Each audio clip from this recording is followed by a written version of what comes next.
si la personne nous fait beaucoup de remarques sur comment on s'habille, critique par exemple beaucoup nos amis ou des gens de notre famille, et ça peut être un signe qu'il y a une emprise qui est en train de se mettre en place. Salut, c'est Nilo, je travaille chez l'association En Avant Toutes. C'est une association qui fait à la fois de la prévention, de la formation sur les questions de violence sexuelle et qui a un chat d'accueil pour les personnes qui en sont victimes. Et aujourd'hui, je vais vous parler des green flags et des red flags dans une relation. Déjà, si on a l'impression qu'on ne peut pas dire non à notre partenaire, si on a peur de lui dire non, de refuser quelque chose parce qu'on se dit qu'il ou elle va nous mettre la pression, va nous faire culpabiliser, va insister beaucoup ou même va s'énerver, ça veut dire que la personne, elle ne respecte pas les limites de l'autre et elle essaye de lui imposer des choses. Donc elle va être un petit peu plus à risque de commettre des violences. Du coup, par exemple, dans une relation, si on fait souvent des choses dont on n'a pas du tout envie par crainte de la réaction de l'autre, ça va plutôt être un red flag. Un autre red flag, ça va être si la personne ne reconnaît pas ses torts. Si par exemple, à chaque fois qu'on lui fait remarquer qu'il y a un truc dans son comportement qui ne va pas, qui nous a blessés, etc.,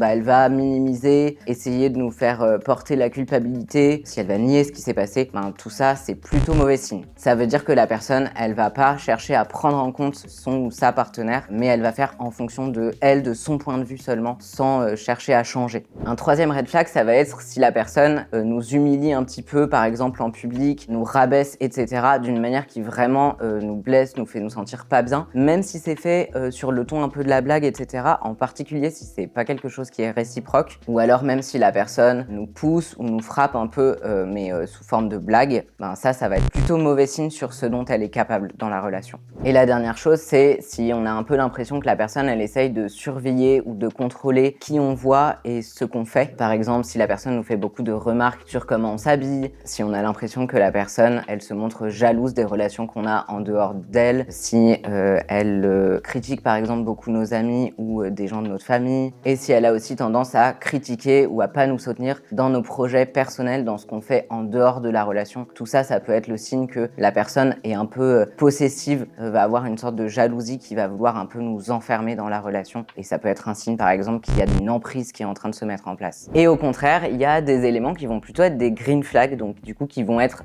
des éléments vraiment positifs dans une relation. Par exemple, si elle essaye pas toujours de dépasser les limites des autres et de leur imposer les choses que elle veut, mais qu'elle entend vraiment quand la personne refuse, quand la personne dit non, ça va être vraiment quelque chose de positif. Ça veut dire que la personne sait respecter les autres. Également, si c'est une personne qui sait reconnaître ses torts, qui va savoir reconnaître quand elle s'est trompée, quand elle a eu un comportement qui a blessé une personne de son entourage et qu'elle va vraiment chercher à s'excuser, à se faire pardonner en essayant de réparer ce qu'elle a fait sincèrement, ça c'est assez positif aussi. Ça veut dire que la personne, elle est capable de changer, d'évoluer et que surtout elle fait vraiment des efforts pour ne pas blesser les autres. Et la dernière chose, c'est si la personne, elle nous soutient vraiment dans nos projets, si la personne partage notre joie face aux choses qui nous rendent heureux ou heureuses, qu'elle est contente qu'on fasse des choses en dehors de la relation, qu'on ait par exemple des centres d'intérêt, même si elle les partage pas, ça c'est positif aussi. Pour autant, c'est super important de ne pas se culpabiliser si par exemple on n'a pas vu les signes, qu'on n'est jamais coupable, on n'est jamais responsable des violences qu'on a vécues. Si cette vidéo, elle vous a fait penser à des choses qui peuvent peut-être vous alerter, n'hésitez pas à aller sur le site de l'association En Avant Toutes, sur le chat commentonsaime.fr, sur lequel vous pouvez écrire un message